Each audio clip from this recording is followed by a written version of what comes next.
cinemanew.in.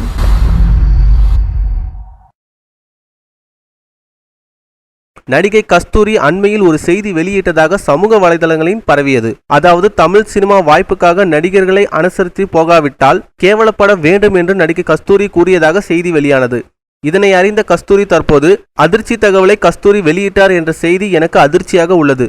இது போன்ற கருத்தை நான் எப்போதுமே கூறவில்லை. எப்படி என் பெயரில் வெளியிட்டனர் என்று புரியவில்லை என்று கூறியுள்ளார். அண்மையில் கஸ்தூரி தாய்மையை போற்றும் விதமாக அரை நிர்வாண போஸ் கொடுத்து பரபரப்பை ஏற்படுத்தி இருந்தார். ஆனால் கலைநயத்துடன் தாய்மை உணர்வோடு எடுக்கப்பட்ட புகைப்படங்கள் பலராலும் பாராட்டப்பட்டது. மேலும் சினிமா செய்திகளை தொடர்பு கொள்ள லைக் மற்றும் சப்ஸ்கிரைப் செய்யவும்.